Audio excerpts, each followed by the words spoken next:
to take some time today to give an update on the passport situation. Then I would be happy to take your questions.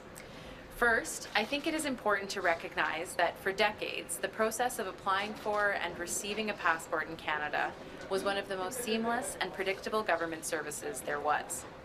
The Government of Canada set a very high standard in getting citizens this critical document in a simple and timely way. Service Canada nearly doubled the operational workforce from 1,365 employees in March to 2,639 in December. It expanded access to service for Canadians to more offices. It added processing capacity and streamlined operations. Staff worked thousands of hours of overtime, processing applications, printing passports, and helping Canadians directly, on evenings, weekends, and on holidays. Special attention was paid to make sure Canadians with an urgent need were served in time for their travel. And these efforts paid dividends, re-stabilizing the program by the fall. As of October 3rd, Service Canada began to once again deliver within the service standards for well beyond 90% of new applications. However, there were still thousands of Canadians who applied well before that time who were forced to wait. Some of those Canadians may even just be receiving their passports now, despite having applied as early as the summer. I have seen these cases in my own office, as have my colleagues and MPs from all parties. To those Canadians and others who have shown such admirable patience during this difficult situation, I once again apologize. Since its peak in June 2022, after dedicating resources to ensure these Canadians receive their passports, approximately 98% of the backlog of applications have been processed. The backlog is virtually eliminated. The number of applications that remain are there for many possible reasons, and not every application results in a passport being issued. Some cases may have other complex issues to resolve, such as matters of child custody, eligibility, or integrity matters. Service Canada has assessed all of these complex files and is working diligently to complete the review and identify the appropriate outcome while ensuring passport integrity. The efforts and resources that have been deployed over the past year are now focused on maintaining service standards and anticipating growth in application volumes.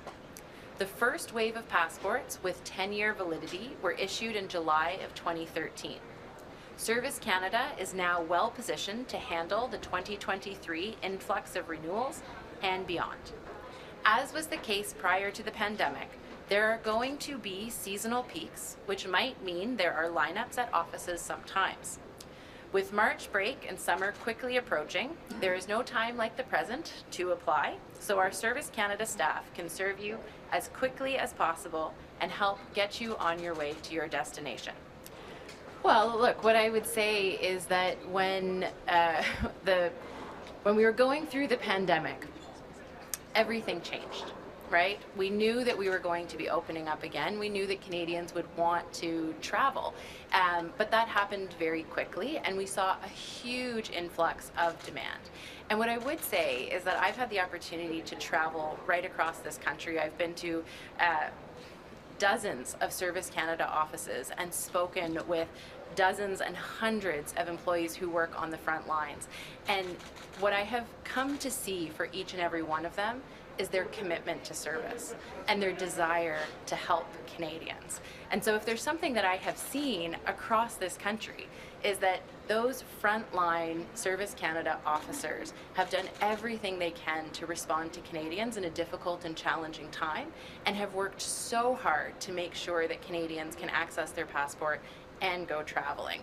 And what I would say is that in the past year, we have moved heaven and earth to make sure that this system is working for Canadians. And I'm here to say today that it is, and Canadians can apply with confidence.